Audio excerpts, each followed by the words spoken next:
Oi, Fábio. Boa noite. Boa Boa noite a noite. todos. Pessoal aí que está entrando, começando a acompanhar a gente.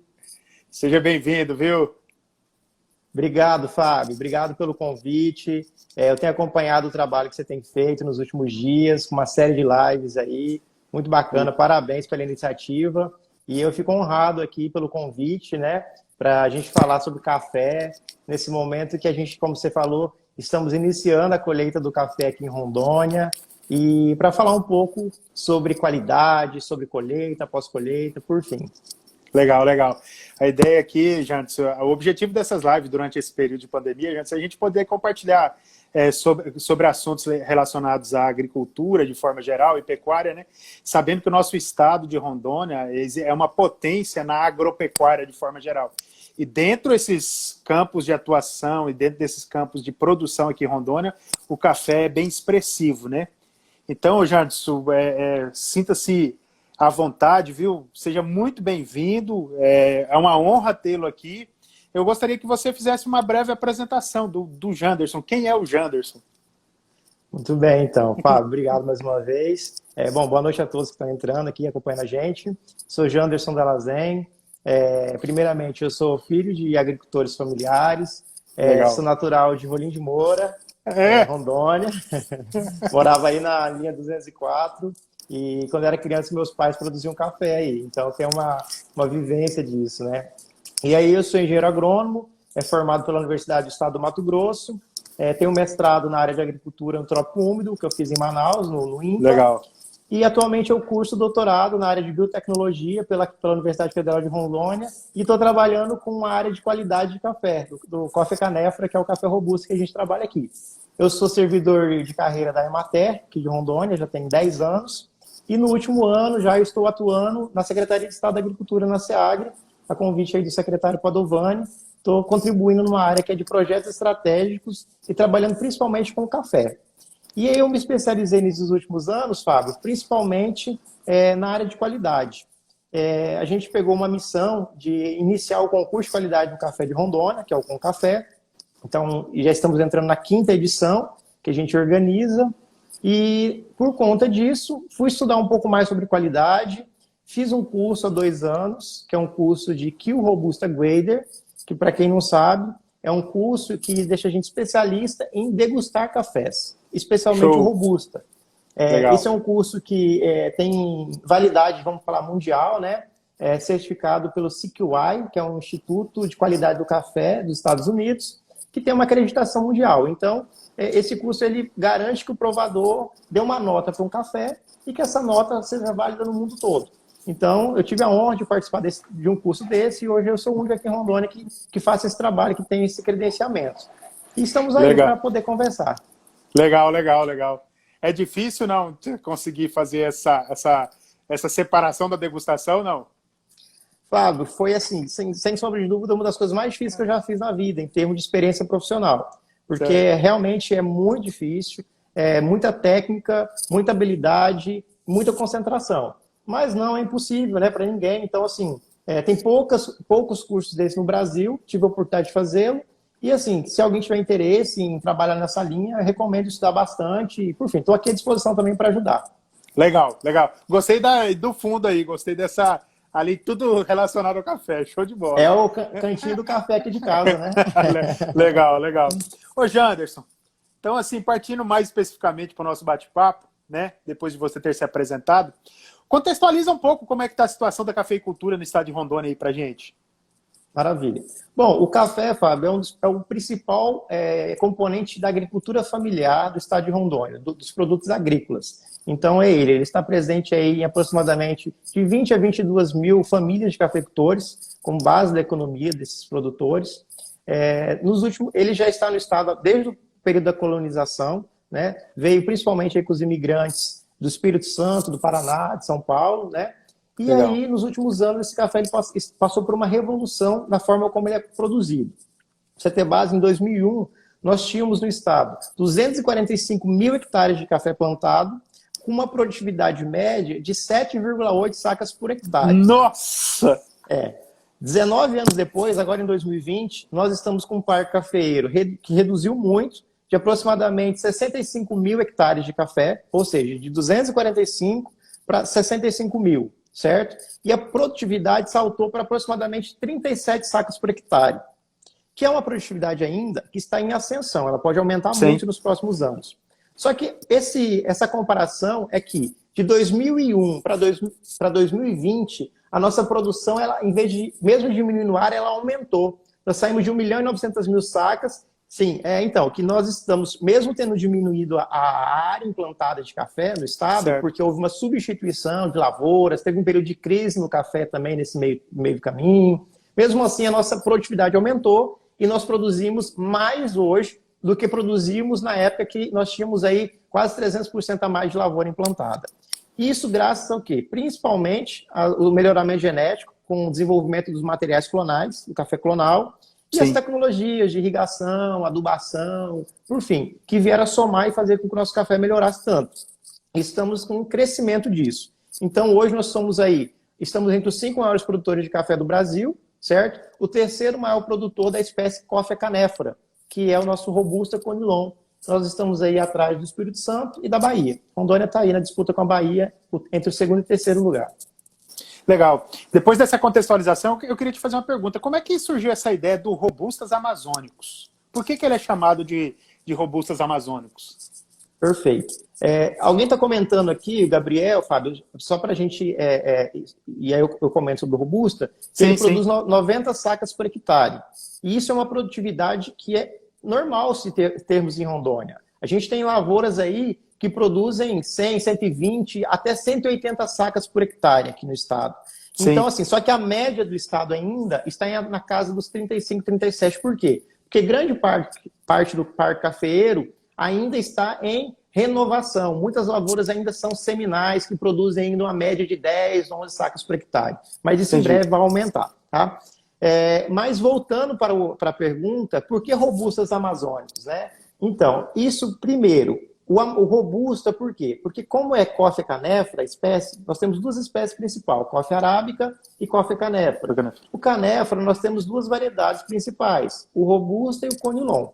E aí, o pessoal do Espírito Santo, o maior produtor do canephora, a variedade que eles mais cultivam e é tradicional é o conilon, certo? Sim. E aí, em Rondônia, por outro lado, embora o conilon tenha entrado aqui no início do estado, com o início da colonização e tal, mas também entrou sementes oriundas de São Paulo, do Instituto Agronômico de Campinas, da variedade robusta, certo? E aí, no processo de seleção dos produtores, seleção natural que eles foram fazendo, os nossos produtores foram selecionando plantas mais robustas. E nós temos, inclusive, trabalhos científicos que comprovam que o nosso café predomina na genética dele robusta e híbridos intervariantais, um cruzamento entre robusta e conilon.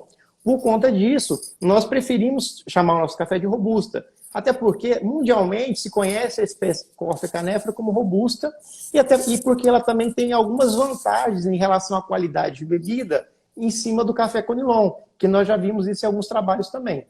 Então optamos em trabalhar como robusta.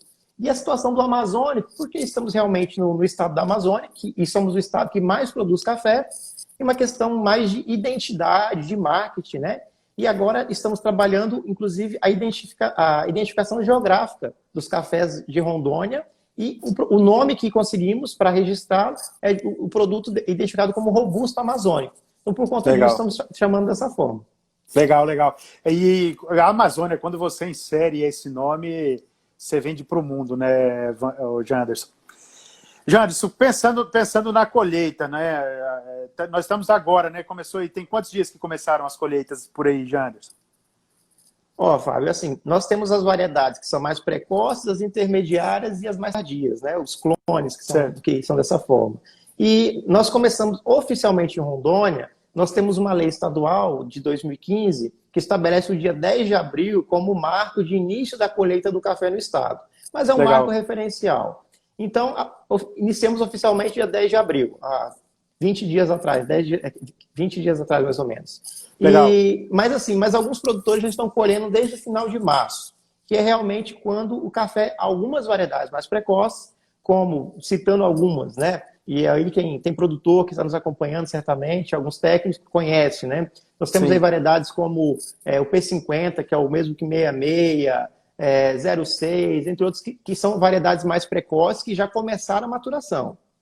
Certo. Mas, temos isso, elas amadurecem geralmente de abril a maio, certo? Temos variedades que vão, clones que vão entrar em maturação agora entre abril e maio. E outros de maio para frente, que são os mais tardios. Então, dentro desse grupo de clones, a gente começa a colheita do café. E o ideal, o que a gente recomenda, tecnicamente falando, é que se faça essa colheita quando pelo menos 80% dos grãos do café estejam no ponto cereja, né? Que sejam maduros, bem vermelhinhos. Que seria o quê? O ponto onde a planta acumulou tudo que ela tinha para acumular naquele grão, né? E é um grão que a gente fala com o produtor que ele está mais granado, que ele tem mais massa, que ele vai ter mais rendimento. Então seria aí com 80%, mais ou menos, de maturação. Exatamente. Ou então com 20% do verde, que é mais fácil para fazer a conta. Mas, legal. A gente recomenda para o produtor, colha lá um litro de café, né, da planta, e aí você separa lá o litro em volumes e separa 20%. Ou então de 100 grãos, conta se 20 grãos estiverem verde e os 80 estiverem maduros, já pode começar a colher. Então seria mais ou menos isso. Até diante dessa sua fala aí, o que o grão verde pode influenciar na qualidade da bebida, Janders? Vamos lá. O grão verde, para começo de história, ele é um defeito. E é um defeito que desconta ponto na bebida, da classificação física do café. Então, legal. Ele já é um defeito em si, certo? E os principais defeitos que vêm atrelado à qualidade de bebida especificamente estão relacionados com alguns sabores que a gente acaba sentindo nessa bebida. Que são sabores adstringentes, que são sabores herbais. Então, assim, o provador ele tem um paladar muito acurado, que ele consegue sentir sentir o efeito desses defeitos na qualidade, lá na xícara. Então, geralmente um café com um grande percentual de grãos verdes, ele vem com essa adstringência. Ele trava na boca quando a gente toma. Então, assim, não é uma sensação boa de se beber, certo? Então, e a gente sente muito isso quando a gente faz uma torra do café, uma torra mais clara, uma torra que a gente consiga perceber. Quando a gente toma um café de supermercado, café tradicional, comum, esse café está super torrado, com uma torra escura, forte, que acaba mascarando todos os defeitos que a gente chama do café. Então acaba passando despercebido no nosso gosto no dia a dia. Mas quando a gente fala em café especial, isso é muito evidente na xícara.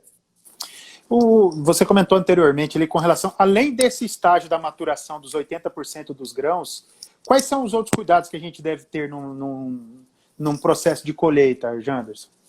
Muito bem. Então, primeira coisa, assim, a lavoura, pensando em qualidade, pensando em rendimento, a gente tem que pensar a lavoura o ano todo, né?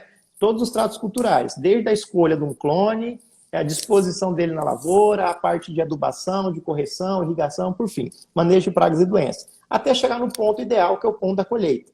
E aí, Fábio, o que está acontecendo geralmente? É que o produtor escolhe o melhor clone, investe nisso, faz irrigação, adubação, trabalha com fertirrigação, muita tecnologia. Mas chega na hora de colher, ele não tem todo aquele cuidado. Ele investiu tanto, tratou com tanto carinho até aquele momento, só que daí para frente ele faz o quê? A gente fala que ele tratou a lavoura dele 300 dias, nos últimos 60 dias, que para completar na reta final da colheita do café, sim, ele acaba estragando o produto dele.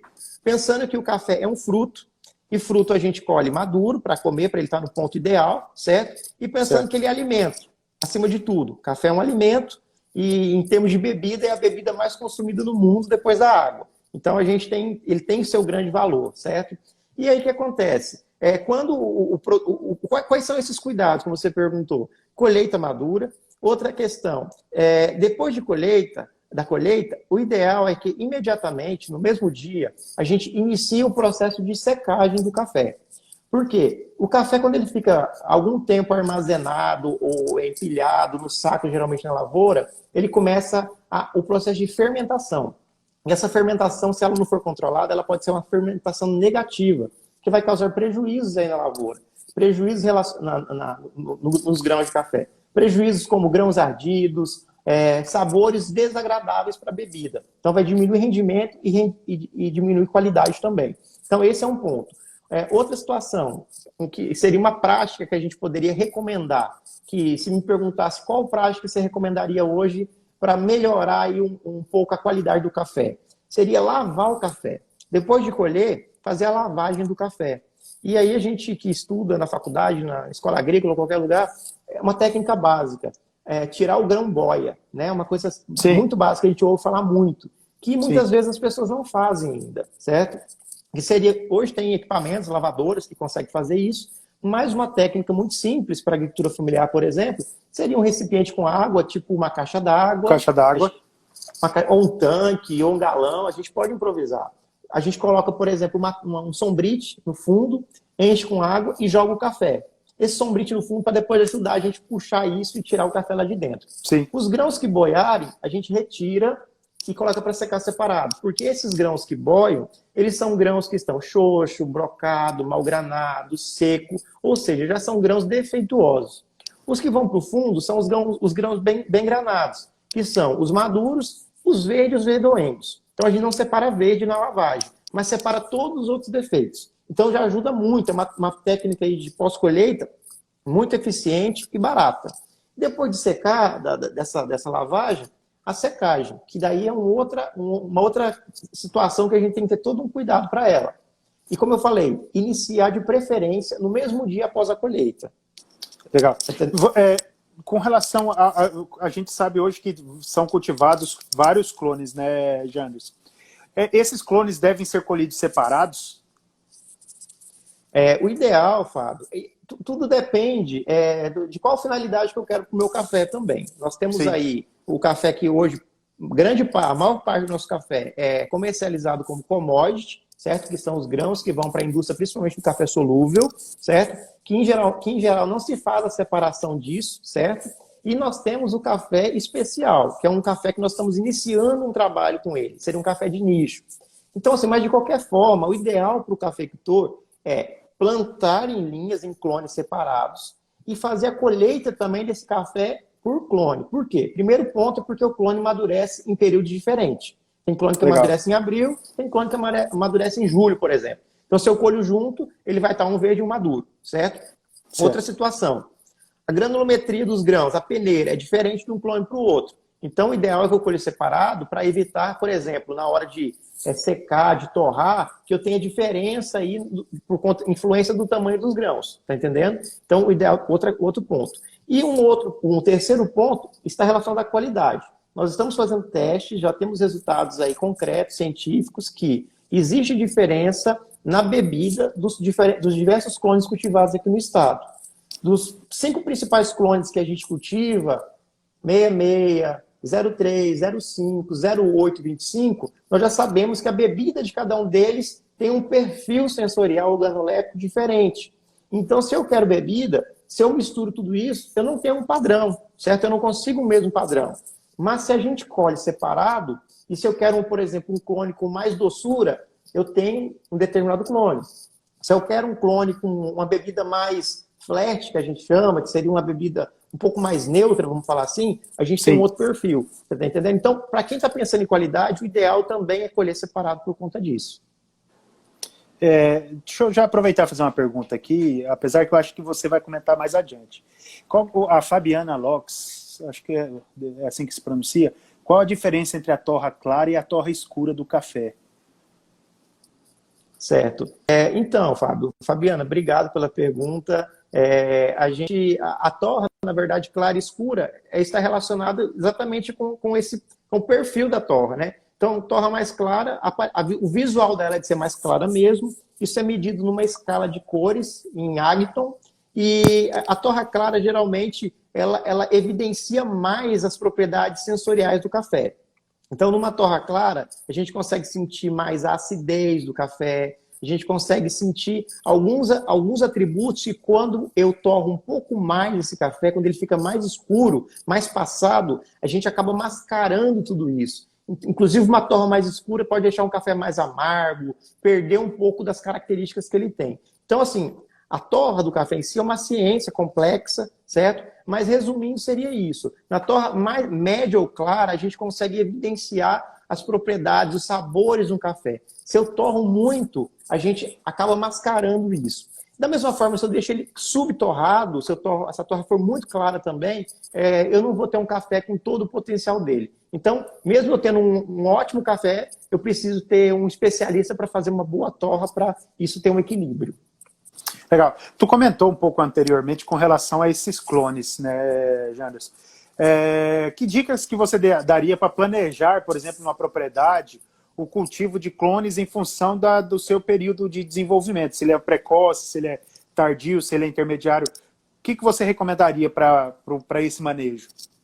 Bom, primeira coisa, Fábio, o Coffea Canephora, o nosso café, ele tem uma questão genética que é autoincompatibilidade gametofídica, um nome bonito. Né? O que isso quer dizer? Dá para colocar no filho, né? Dá para colocar no filho o nome. Exatamente. Mas resumindo, o nosso café ele precisa de uma outra planta, né, para poder cruzar. O pólen da mesma planta ele não é compatível com ela mesma. Então ele precisa de uma outra planta, de um outro grupo, para poder ocorrer a fecundação, certo? Então ele tem fecundação cruzada. Então, por conta disso, a gente precisa de uma diversidade de clones da lavoura. Se eu planto uma lavoura com um único clone, eu não vou ter café. Isso é certo.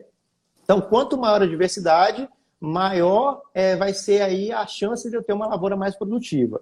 E os especialistas têm divergências, mas recomendo que seja no mínimo 8 clones por lavoura, para garantir que elas sejam compatíveis entre si. Então, isso é uma situação. A outra é escalonar. Como eu tenho conhecimento sobre o período de maturação de cada clone, então eu tenho que ter o planejamento para... Por quê? Para não chegar tudo na mesma época. Para eu não plantar clones todos precoces, porque senão na época da colheita eu não vou ter mão de obra suficiente, eu não vou ter terreno de secagem suficiente, então eu vou ter um efeito dominó. Então a gente vai planejar o plantio de clones, o intermediário, o precoce, o intermediário, o tardio, para que eu consiga escalonar a colheita. Então essa é uma outra sacada. Então você já deu algumas dicas com relação a esse processo da colheita, algumas sugestões. Com relação à fermentação, o que pode melhorar a qualidade da bebida do café, Janderson? Olha, Fábio, fermentação é uma técnica, né, que existe os dois lados da história, né? Tem a fermentação que pode ser positiva, se for trabalhada, se for dentro de parâmetros técnicos, e tem também a fermentação que às vezes ocorre naturalmente, ou às vezes até se tenta fazer e ela ocorre negativa. Então, se não for bem controlada, a chance de dar errado às vezes é maior do que de dar certo. Então, tem todo um protocolo para ser seguido. Nós temos duas técnicas de fermentação mais utilizadas. A fermentação aeróbica, certo? E a fermentação anaeróbica. Ou seja, a aeróbica a gente utiliza a fermentação na presença do oxigênio, um ar presente. E geralmente se faz isso com água. Então coloca os grãos de café depois da colheita, em caixas d'água, em tanque, e deixa fermentando por determinados períodos. Aí tem diferentes períodos, né? 24, 36 horas. E aí, nesse sistema, existem inclusive algumas recomendações de utilização de leveduras, que são alguns fungos que ajudam no processo fermentativo. É muito parecido com o que se faz com a uva e o vinho, para se conseguir a fermentação, certo? Então, nesses casos, a gente tem uma alteração ali, a gente altera a microbiota do café com esses micro-organismos que acabam provocando uma fermentação. Com isso, a gente tem mudanças aí microbiológicas e que causam mudanças químicas que influem diretamente no sabor do café no final. A outra técnica, que no ano passado foi bastante utilizada aqui em Rondônia, principalmente por quem participou do Com Café, foi a fermentação anaeróbica, né? Que pegava-se o café, colocava-se os produtores chamam de bombona. Nada mais é do que um tambor de 200 litros, né, de plástico, com uma válvula que permita a saída dos gases do tambor, mas impede a entrada do oxigênio. Então, fermentação anaeróbica. E nesse caso, essa fermentação ela variou aí, aqui em Rondônia, né, de 10 a 15 dias. Então, e o perfil é muito diferente do que fermentou 10 para o que fermentou 15. A gente não tem dados científicos ainda de qual que é o melhor, não se fez esse acompanhamento. Mas existem aí dados como o do Com Café do ano passado, que praticamente 90% dos produtores que fizeram fermentação anaeróbica, nessas bombas de fermentação, tiveram cafés excelentes. Inclusive, o mesmo clone é colocado para fermentar o sprouting process, que é esse processo aí anaeróbico, comparado com o mesmo café sem fermentar, uma alteração aí de 8 pontos positivos, né? Ou seja, houve uma grande melhoria na qualidade. Só que são dados preliminares que nós não temos ainda padrões técnicos científicos para Rondônia para falar sobre eles. Mas a gente já tem indicadores que podem... Exatamente. E assim, é um café de nicho, Fábio, porque ele muda muito o perfil sensorial. Nosso café é um café encorpado, com notas achocolatadas, é um café que tem esse perfil. Quando a gente fermenta, para você ter base, a gente muda tudo isso e a gente consegue um café com uma explosão de aromas, um café complexo, um café que tem notas herbais, que tem toques florais no aroma, sabores frutados e diversas frutas presentes. Então, assim, é uma loucura, é uma explosão de sabores mesmo. Então, assim, inclusive, quem não está acostumado fala, não parece café. De tão exótico é a palavra que define tudo isso. Então, realmente, é uma coisa diferente. Pessoal, eu tirei um pouquinho os comentários ali para ficar mais visível o Janderson lá, tá? Mas eu já vou voltar aqui e daí vocês podem fazer as perguntas também. A gente vai abrir mais no final aí, uns 15 minutos, no final, para a gente fazer as perguntas. Dentro desse processo, você acabou de falar do processo de fermentação, agora os procedimentos de pós-colheita. E já encaixando até mesmo com uma pergunta do Murilo Torres, ele pergunta assim, a adubação pode melhorar a qualidade do café? Ô Murilo, obrigado pela pergunta. Obrigado pela pergunta. Até comentei superficialmente sobre isso. O ponto final da bebida do café, isso são os trabalhos técnicos que mostram, é influenciado por diversos fatores, entre eles a nutrição da planta. Então, a planta bem nutrida, a planta bem desenvolvida, ela tem influência direta também na questão da qualidade do produto final, tanto em rendimento do fruto, quanto em produtividade, quanto na qualidade. Assim como a questão de ataque de pragas e doenças, a questão do estresse hídrico, tudo isso influencia diretamente no produto final, que é a qualidade. Então, tem influência sim. Ô Jantes, qual que seria então uma técnica de pós-colheita que pode ajudar na melhoria da qualidade dessa bebida, do café? Então, esse conjunto, na verdade, não tem uma específica, Fábio, mas é esse conjunto, né? Esse conjunto de boas práticas, né, que vão levar o produtor a conseguir. Primeira coisa, ter um clone que tem um potencial genético. Como eu falei, cada clone de café, ele tem um perfil sensorial e um potencial. A gente já fez alguns testes, inclusive faz parte do meu trabalho de doutorado. Por exemplo, o clone P50, 66, que foi um dos primeiros clones que começou a ser plantado em Rondônia. Ele expandiu muito aqui, eu tenho muito desse clone plantado, mas em todas as avaliações que a gente fez nele, nós não tivemos nenhuma que desse bebida especial. Mesmo com todas as práticas, boas práticas, adubação, trabalho de pós-colheita, nós não conseguimos que ele tivesse nota acima de 78. O café especial tem uma pontuação 80 pontos, 80 acima. Então, nós não conseguimos identificar isso. Outros clones, como por exemplo, o clone 25, que está em 90% das lavouras do estado. Esse clone, se fizer todas as boas práticas de colheita, pós-colheita e tal, ele tem potencial para chegar até 80 pontos. Nós já conseguimos até 81 pontos nesse café. Então, assim, um ponto-chave é o quê? O clone. Então, e os resultados mostram que o clone tem influência direta. Outra questão é esses cuidados. Colher maduro, secagem lenta, de começar a secar logo no primeiro dia. Se for utilizar a técnica da fermentação, ser uma fermentação controlada para a gente ter um resultado. Depois da secagem, né, nós temos aí o armazenamento, tudo isso influencia também nos aspectos sensoriais da bebida do café. Até nessa sua fala, já vou aproveitar aqui, ver se eu consigo... Aí apareceu uma pergunta do Abimar, ele pergunta assim, ó, o método de secagem pode influenciar na qualidade da bebida? Maravilha. Com certeza o método de secagem pode influenciar sim. E aí, assim, nós temos diferentes métodos de secagem. E eu estou comentando algumas coisas bem detalhadas porque tem muita gente que não tem muita afinidade ainda com café. Eu vi entrando aqui. Então, assim, em Rondônia, especificamente, predomina o método de secagem ainda como nas lavouras, né? Os produtores em geral. Como terreiro acimentado e como terreiro de chão batido ainda. Então, assim, muita gente ainda seca nesses terreiros. E um grupo grande de produtores tem secado em secadores mecânicos, principalmente aqueles de fogo direto, o calor direto, né? Então, isso tem influência direta. Por exemplo, A recomendação é que o café seja seco em temperaturas, na massa do grão, não ultrapasse 55 graus Celsius. Por quê? Para que não haja rompimento na estrutura celular do café, para que ele seque, para que ele vá desidratando lentamente. Essa é uma situação.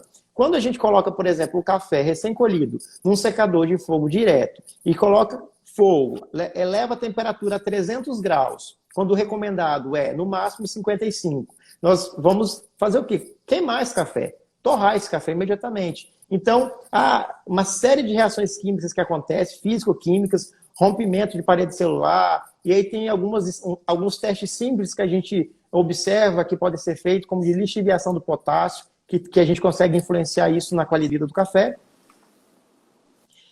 Mas, resumindo tudo, o ideal é secagem lenta, métodos alternativos, principalmente para quem quer fazer qualidade. Oi. Secagem com terreiros suspensos.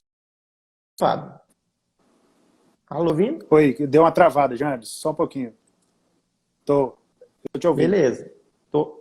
Maravilha. A sua imagem está congelada aqui, não sei se a minha está aparecendo. Não, está aparecendo. Perfeito. Voltou normal? Voltou, né? Aqui está normal. Beleza, Então, secagens que a gente recomenda, métodos alternativos, terreiro suspenso, super econômicos para se montar, certo? Muito eficiente. Os testes que a gente tem feito é o que tem mostrado o maior potencial para a qualidade, para a bebida, secagem rápida e eficiente, porque ele permite a ventilação e a secagem, né? E o café não tem contato com nenhuma superfície que possa contaminá-lo. Um outro método, as estufas de secagem de café que tem piso acimentado, por exemplo, também são eficientes, mas tem que ter todo um cuidado para poder revolver isso várias vezes, porque são altas temperaturas, né, que se chega, então a gente precisa estar revolvendo bastante esse café. A gente deve evitar o terreiro de chão batido, porque contaminação direta com a terra, com o solo, tem efeito dos micro-organismos, de fungos, e isso influencia na qualidade, e lembrando que o café é alimento, precisamos ter esse cuidado, né? E se o produtor for trabalhar com secagem mecânica, temos as duas tecnologias, fogo direto e fogo indireto. De forma alguma, recomendamos secadores de fogo direto, certo? Que é o que se mais usa no estado, é uma realidade. No estado, no Brasil como um todo. Por que, Janderson?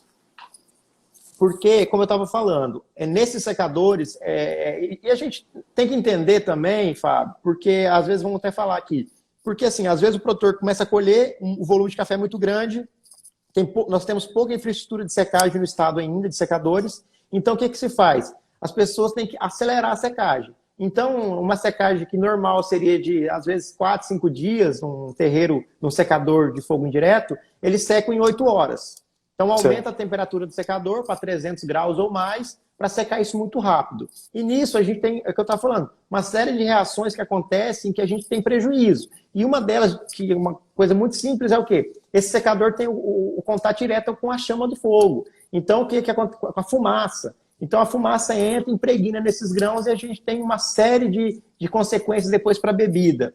E, além disso, isso é uma fábrica de defeitos para os cafés. A gente tem aí grãos que ficam pretos, grãos que passam do ponto por conta desse processo de secagem mal feito. Tá entendendo? Quando a gente utiliza o secador de fogo indireto, como que ele é? A fornalha dele é separada da estrutura do secador, que geralmente é rotativo ou pode ser estático. Mas o que entra é o calor, e esse calor é controlado.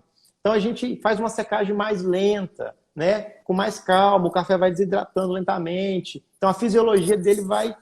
a gente chega num ponto mais ideal. Então o grão não sofre tanto. Então com isso a gente consegue ter tanto mais rendimento como mais qualidade no final do processo. E ele não tem contato direto com a fumaça também. Legal. Então, você comentou com relação às opções de secagem, quais seriam a umidade ideal dos grãos? Tu comentou também, né? Só para ressaltar do que tu mencionou ali. Isso é bem importante, Fábio. Sabia que a maioria dos produtores, ou ele não tem essa noção, ou ele não faz porque ele não tem o equipamento para poder medir essa umidade. Mas o ideal é que no final do processo de secagem, a gente encerre isso com umidade entre 11% e 13%. Então, a recomendação é que seja em torno de 12%, 12,5% de umidade, certo? Acima disso, pode ser que até que depois de armazenado, se não for muito alta a umidade, ele chegue. Né? Mas nós temos problemas de cafés que vão branqueando, inclusive problemas de café que vão mofar depois por conta da umidade muito alta. E muito abaixo disso, abaixo de 11% de umidade, nós temos problemas físicos, como os grãos que quando você vai passar por um processo de limpeza deles, lá na máquina de beneficiar, eles vão quebrar com muita facilidade. Aí nós temos os grãos defeituosos, que são os quebrados. Então, por isso que o ideal ali é entre 11% e 13%. E é possível fazer essa monitoração precisa desses... O ideal é o quê? A gente utilizar um detector de umidade, esse que a gente usa em laboratório, por fim, que tem vários equipamentos, várias marcas que fazem isso, não é tão caro. Mas o produtor em si, ele tem já a técnica de pegar o grão depois de seco e chacoalhar, quando ele sente que o grão soltou da casca, já está mais ou menos no ponto ideal. Então, assim, geralmente, isso é uma técnica que funciona bem, isso é a experiência que diz bastante. Legal. Vamos para algumas perguntas aí também. O Celestino pergunta assim, o uso de etrel interfere na qualidade da bebida do café? Vamos lá. Isso aí tem alguns trabalhos científicos que falam sobre o etrel. Né? O etrel é um maturador utilizado para maturação. Tem uma base de etileno, aquela coisa toda fisiológica, né? Regulador de maturação. Para alguns frutos, ele ajuda na maturação instantânea. No caso do café, a gente fala que é uma pseudo-maturação. O que acontece? O fruto, a planta não está preparada. Aí o produtor vai pulveriza o etrel, dali uma semana os grãos estão vermelhinhos, cereja. O que aconteceu? Ele vermelhou o café, ocorreu a maturação da casca. Então nós não temos nenhum trabalho, a gente já pesquisou bastante, que mostre que tem relação com qualidade.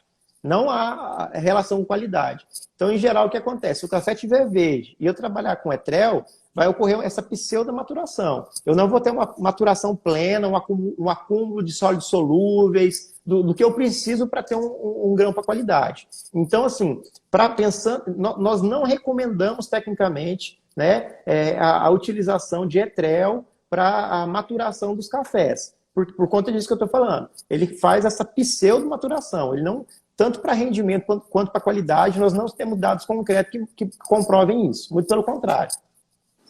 Fernando Ramires pergunta, hoje qual a quantidade ideal de latas por saca limpa de café que pode ser considerado como bom rendimento? Não, perfeito, ótima pergunta.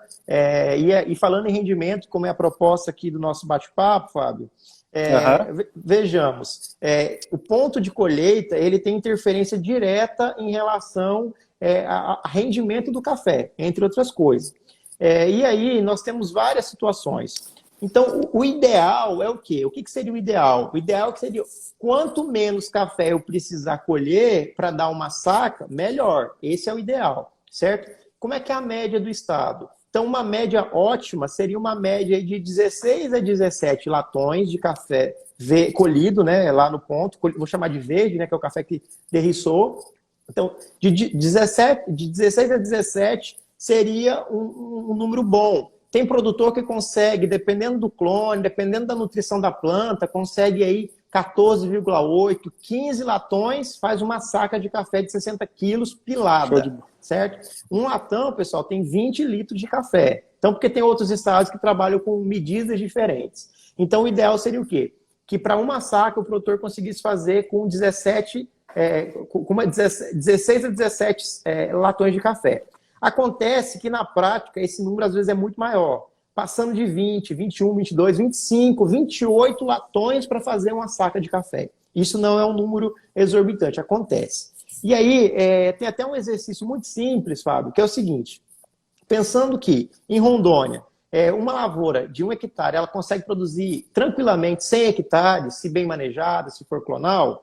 Então, você imagina, 100 hectares de café, 1 hectare de café, 100 sacas de café, como que seria esse rendimento? Vamos lá, vamos fazer essa conta juntos aqui. Estava pensando nisso ainda antes da gente conversar, e é o seguinte. Então, assim, pensando que se a gente... Isso é real, a gente já fez esse exercício com um clone 08 em Alto Alegre dos Parecis há 2 anos atrás, em uma propriedade. Nós colhemos ele muito verde, eu falo isso sempre quando eu dou palestra e uso esse exemplo.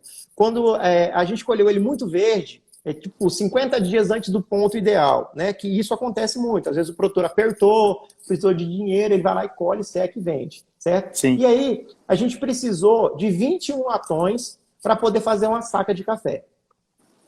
No mesmo propriedade, depois de 50 dias, esse café madurou, nós voltamos lá e fizemos o cálculo novamente. E aí nós precisamos de 16 latões para poder fazer uma saca de café de 60 quilos pilado. De 16, 17, 18, 19, 20, 21. 5 latões por saca. Foi o que nós deixamos de ganhar em rendimento. 5 latões vezes as 100 sacas, nós teríamos aí 500 latões de café. Se a gente multiplicar os 500 latões de café verde pela essa média de 16, nós chegaríamos aí a um número de 31 sacas de café por hectare. Ok? Ou seja, só do momento da colheita. Do momento da colheita. 31 sacas de café. Se a gente multiplicar por valores médios hoje de comercialização, 31 sacas de café vezes R$270, mais ou menos, daria aí em torno de 30 e poucos mil reais, daria em torno de R$8.000, R$8.300 em 1 hectare. Então, eu deixei de ganhar. É uma conta que a gente não faz. O produtor simplesmente fala, olha, e é muito real isso aqui. Ele fala o seguinte, ó, eu não estou ganhando nada mais por colher maduro, por fazer qualidade. Então, eu vou colher verde mesmo, porque o preço é o mesmo.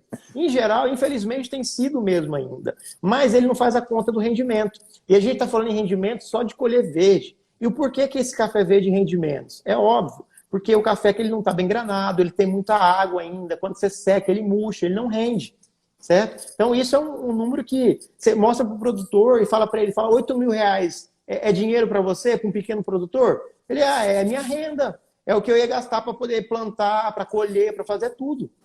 Entendeu? Então assim, isso é em relação a rendimento. Isso aí é o pulo do gato.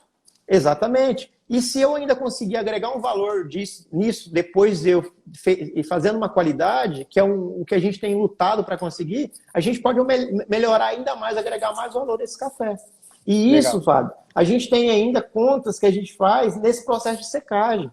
Se a gente faz uma secagem lenta, bem feita, a gente tem um rendimento. Quando eu faço uma secagem em altas temperaturas, colocando fogo no café, o rendimento é menor. Então, essas perdas são exponenciais. Então, isso é o que nós temos que levar de mensagem para o nosso cafeicultor. Deixa eu ver mais uma pergunta aqui, só um instantinho. Tô vendo os amigos dando joia aí, ó. Agradecer a presença, né? Ó, Giovanni, Celestino, a Renata, ainda há pouco. A Rosângela. Obrigado a todos, pessoal. É um prazer estar falando com vocês. Tem vários especialistas aí, Fábio, que são pessoas que a gente aprende com eles no dia a dia. E é muito legal estarem acompanhando a gente, trocando ideia aqui. Justamente. Ó, a revista Agro Rondônia, que é a nossa parceira aí, ó, divulgando os trabalhos. Obrigado. O Igor, ó, grande produtor de café de Cacoal. André, por fim, todos os parceiros. Deixa eu só ver aqui, que eu vou até mencionar ela. Eu acho que eu vou mencionar porque eu não lembro o nome dela. Se você lembrar, você me ajuda aí. É a Carolina... Carolina Brasil. Carolina Brasil. Grande amiga nossa da Rede Amazônica, apresentadora do jornal e do programa Rural, que é o do... Carol está acompanhando a gente. Legal. O Jasson pergunta, atualmente, qual variedade bem produzida e processada tem a melhor qualidade de bebida em Rondônia? Olha, essa é uma pergunta que a gente não tem uma resposta exata ainda. Inclusive, eu acabei de ver um joia aqui, ó, da família Lima de Alto Alegre. Família Lima do seu Newton, do Alex, são grandes produtores de café, inclusive produtores de café de qualidade. E aproveitando aqui, estou vendo aqui algumas pessoas, ó, o presidente da Emater Rondônia, Luciano Brandão, obrigado, presidente, por estar acompanhando a gente, pessoas importantes aqui. Mas em relação a qual clone que seria... Desculpa, James, o secretário eu vi que ele entrou, não sei se ele continuou. O secretário Padovani? O Padovani eu vi que ele entrou para participar com a gente aqui. Então eu quero mandar um abraço pro meu chefe, uma satisfação tê-lo aqui com a gente. A live está de peso, hein, Fábio? Vários amigos dando joia, não vou conseguir falar o nome de todos, mas obrigado, pessoal, por estarem acompanhando. Em relação à pergunta, nós temos indicadores de vários materiais de alta qualidade, certo? Mas não temos dados concretos ainda que nos permita falar assim, é tal clone. Por quê? Porque nós não testamos todos. No levantamento que nós fizemos de campo, nós identificamos 74 clones que estão sendo cultivados no estado. Imagina, é muita diversidade de materiais, certo? A Embrapa, por exemplo, lançou alguns clones híbridos no ano passado, e dentre eles tem uns 2 que têm potencial e se destacam para a bebida.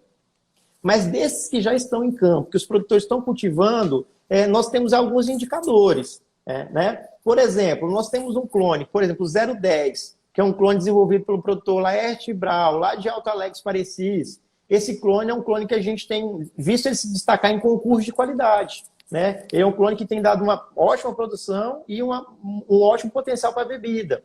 Nós temos clones também de Cacoal, do produtor Sérgio Calque, por exemplo, como o clone 41, 80 e 88, que também, em geral, tem se destacado da qualidade de bebida. Então, esses são alguns indicadores. Mas o esforço que a gente tem agora é de testar, provar o máximo possível esses clones, fazer experimentos para poder realmente verificar qual que tem potencial. E validar, né?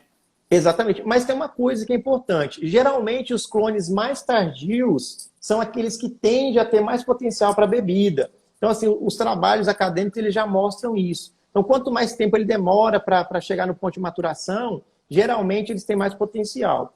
E aqui em Rondônia a gente tem visto que os clones mais arrobustados, que tendem mais para variedade robusta, que são grãos maiores, de peneira maior, geralmente estão associados também à melhor qualidade. A Luciana Sônia é uma ex-aluna nossa, né, aqui da universidade. Ela pergunta, atualmente o retorno do café especial compensa o investimento? Olha, essa é uma boa pergunta. Nós estamos lutando por conquistar espaço para o café especial. Esse mundo do café especial, na cultura do café arábica, ele já está consolidado há muito tempo. Foi uma luta, mas eles conseguiram. Mas no mundo do café canéfora, ainda é um desafio, certo? Nós estamos sendo pioneiros, inclusive, né, junto com alguns produtores, principalmente do Espírito Santo, que estão levantando essa bandeira. Rondônia está trabalhando diferenciado para conquistar isso ainda. Mas tem que ser um trabalho conjunto, né, dos cafeicultores, dos viveristas e dos órgãos em geral, da indústria, do governo. Então, assim, mas se vale a pena? Vale. Por exemplo, nós, no ano passado, no Concafé, nós conseguimos preço diferenciado para os cafés campeões. O preço de mercado estava 260. Nós vendemos uma saca por R$3.000 do café campeão. Então, assim, o café especial, ele não segue a linha de preços estabelecidos por Bolsa de Valores, de preço de commodity. Ele tem preço diferente. Então, uma cafeteria, um comprador, ele vai pagar muito mais por aquele café de acordo com a forma como ele foi produzido, com a história daquele café. Então, tudo isso vai influenciando. E nós estamos construindo, buscando isso ainda. É uma conquista que está acontecendo. Mas se vale a pena? Vale. Vale muito a pena. E a gente tem os dois viés, ganho de rendimento e o ganho que pode vir pela qualidade. Janderson, a Renata Souza. Renata, amiga da Emater, obrigado, Renata. Pergunta, como o consumidor pode diferenciar na xícara a diferença do café arábica do robusta? Rapaz, eu teria essa pergunta também. Maravilha. Bom, são espécies completamente diferentes, certo? É como a gente comparar vinho branco com vinho tinto. Para quem entende, é mais ou menos isso. É uma diferença gigantesca. Eles têm composições químicas diferentes. Um exemplo que a gente ouve no dia a dia e conhece, sabe, o café, ele tem muita cafeína, é um dos seus principais constituintes. E o café arábica, ele tem metade da cafeína do que o robusta, do que o canéfora. Então, a cafeína, ela deixa o café um pouco mais corpado, né? A gente fica mais ligado com ela. Então, isso é uma característica. Nós temos ácidos específicos, como o ácido clorogênico, que a gente tem uma concentração maior em um do que em outro. Então, resumindo, em geral, o café arábica, ele é um pouco mais suave, né? Um café que tem uma acidez muito boa, ele tem uma doçura boa. Então, um café, um pouco, resumindo, é um café mais suave. O café robusto, por outro lado, é um café mais forte, mais encorpado, por essas características dele. Ele é realmente mais robusta, certo? Então, assim, e aí as pessoas geralmente tentam comparar, mas eles não estão aí para serem comparados. Inclusive, tem um artigo que um amigo nosso escreveu há poucos dias, que é o Henrique Alves da Embrapa, que é uma referência para a gente, que fala assim, não existe um melhor nem pior. Eles são cafés diferentes. Tem quem prefira mais um, tem quem prefira mais outro, certo? Então, como fazer para diferenciar? Tendo essa vivência, provando um e provando o outro. A partir do momento que você prova os dois juntos, você vai sentir nitidamente a diferença entre os dois. Acabei de ver o Padovani mandando carinhas ali. Obrigado, chefe, pela presença. É uma honra ter nosso secretário de Estado acompanhando aqui nossa transmissão. Janderson, o Leandro Dias pergunta: Janderson, café fermentado é uma tendência que veio para ficar? Leandro, nosso amigo da cooperativa Lacop, obrigado pela participação. O Leandro também é entusiasta dos cafés de qualidade há muitos anos já. E assim, a gente tem conversado com vários especialistas sobre os cafés fermentados e eu acredito muito no potencial deles. Então, assim, eu acredito que é um mercado que está sendo descoberto. As pessoas ainda elas não têm muito hábito de tomar o café fermentado, principalmente o Robusta, mas, em geral, quem tem provado tem gostado. Então, assim, é um trabalho inicial. Está sendo conduzido no Espírito Santo pelo professor Lucas Lousada, por alguns produtores, como a família Venturim. Na Bahia tem o Gustavo Sturt, que também está trabalhando com isso. E aqui em Rondônia, no ano passado, explodiu isso. Então, assim, foi novidade que chegou e explodiu. Então, para você ter base, o Com Café, nós tivemos aí primeiro, segundo, terceiro, quarto e sexto lugar, cafés fermentados. Então, assim, é uma tendência. E são os mesmos clones. Por fim, mostra que potencializa aquilo que o provador, que o grader está procurando no café. Que seria o quê? Uma acidez equilibrada, uma doçura, uma suavidade. Então, realmente, eu acredito sim, Leandro, que o café fermentado, ele tem um potencial. Acho um pouco difícil, porque é muito trabalhoso para a gente conseguir ele em volume. E também porque ele é um pouco mais difícil para a gente conseguir repetição de fazer igual. Mas, certamente, ele vai crescer muito ainda nos últimos anos. Eu acho que é uma tendência positiva. Tem um comentário da Poliana. A Poliana, você conhece ela, ela te parabeniza, né, pela organização do Com Café. Estamos vivendo um momento ímpar na cafeicultura. E já que ela mencionou e te parabenizou, comenta um pouquinho sobre o Com Café, Janderson. Nós estamos afunilando aí já o nosso tempo. Você acha que seria legal tu comentar sobre o Com Café? Perfeito, Fábio. Poliana, obrigado. Poliana Perrucci, a nossa campeã do Com Café. Poliana, viverista, produtora, uma excelente técnica também. Está lá em Novo Horizonte do Oeste, região da minha família, né? Inclusive eu vi minha prima assistindo aqui, a Daniela. Obrigado.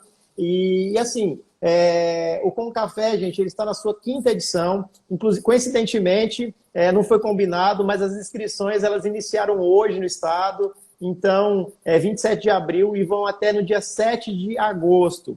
Então, o Com Café é uma realização do governo do estado de Rondônia, coordenado aí pela Secretaria de Estado da Agricultura, em conjunto com a Emater, com a Idaron e com vários órgãos que são importantes nesse processo. E a gente não pode deixar de citar esses órgãos, porque são parceiros que sem eles a cafeicultura de Rondônia não seria o que é. E entre eles a Embrapa, o Sebrae, a Faperon com o Senar, a Câmara Setorial do Café de Rondônia, a Associação Caferon, que é uma associação nova, mas que tem todo um potencial de trabalho que está fazendo, a Cooperativa Lacop, que sempre foi uma apoiadora disso. Então, assim, todos esses parceiros estão unidos e construindo isso. O Com Café ele começou lá em 2016, com o secretário Padovani, secretário já, e falando assim, nós precisamos dar um incentivo a mais para os produtores. E estamos aí, deu certo, já é o maior concurso de café robusta do Brasil, em número de inscrições. Esse ano, com uma marca histórica, nós estamos com quase R$300 mil em prêmios. Agradecer aí aos patrocinadores que estão acreditando na proposta. E nós estamos preparando isso com muito carinho, Fábio. Então, vamos lá. Período de inscrição de 27 de abril até dia 7 de agosto. Como é que se inscreve? Uma amostra de café de 3 quilos em qualquer escritório da Emater do estado todo. Uma das novidades, nós temos a parte da inscrição sendo online esse ano. Pode ser feita através do site da SEAGRE, certo? www.rondonia.gov.br/SEAGRE. Tem o regulamento, as informações certinhas, são gratuitas. E depois disso a gente tem um show de prêmios aí para poder premiar os nossos cafeicultores e ter esses cafés valorizados. Então a gente pede aí para ajudar a divulgar, porque é o nome do estado que está sendo divulgado, é o nome do nosso café que está sendo divulgado. Então, mais uma vez, agradecer ao Luciano, presidente da Emater, secretário da SEAGRE, Evandro Padovani, que estão presentes, que estão aí fazendo de tudo para que a cafeicultura avance cada vez mais. Então, a gente está muito satisfeito com tudo isso. E, Poliana, parabéns pelo resultado do ano passado. E os novos produtores aí, quem está nos assistindo, os técnicos especialmente, né? Seu Newton, o Alex, são produtores de qualidade também, que já foram premiados várias vezes no Com Café. Espero que esse ano os cafés de Rondônia estejam ainda melhores. Ô, Janderson, infelizmente, nós estamos chegando no final aí. Nós temos 2 minutos. Queria te dizer para ti, cara, que para mim foi uma aula. Eu tive uma aula. Sinceramente, eu acabei de ter uma aula sobre cafeicultura no estado de Rondônia. Então, de antemão, já queria te agradecer pela essa disposição em contribuir conosco, em compartilhar desse rico conhecimento que você tem, tá? Muito obrigado, tá? Por esse momento que você nos proporcionou aí. Se você quiser falar as suas considerações aí, pode ficar à vontade. Fábio, quero agradecer pelo convite, né, de você abrir o espaço para a gente falar. Você que está fazendo esse brilhante trabalho aí na Universidade Federal de Rondônia, em Rolim de Moura, nessa área que você trabalha principalmente com solos, pastagem, que a gente tem acompanhado, mas já abriu o leque também para a gente poder discutir temas importantes como o café. Então, em nome do governo de Rondônia, em nome da SEAGRE, Emater e Daron, todos os elos que compõem aí o serviço público do nosso estado, e quero agradecer muito pelo espaço e dizer que a gente fez um bate-papo aqui. Eu não sei se foi muito... Nossa! A primeira live, né? Gostaria eu de estar igual o Gustavo Lima, bebendo uma cerveja, mas estou bebendo água, né? Mas espero que a gente tenha outras oportunidades de poder falar mais, explicar sobre como é que faz essa avaliação de classificação física, degustação dos cafés, porque eu acho que isso é legal também. Então, mais eu quero agradecer mesmo em meu nome, em nome de todo mundo que está assistindo aí. Ó. Obrigado pela atenção, amigos. Um monte de coração subindo. Estou feliz demais com vocês estarem dando atenção para a gente até agora. Pessoal, infelizmente a gente não vai conseguir responder todas, tá? Mas eu já estou combinando com o Janderson para a gente ter outras oportunidades da gente compartilhar conhecimento aqui, tá? Obrigado a todos que estiveram conosco aí nessa live, viu? Foi sucesso total, Janderson. Obrigado, viu? Deus abençoe. Sucesso para você.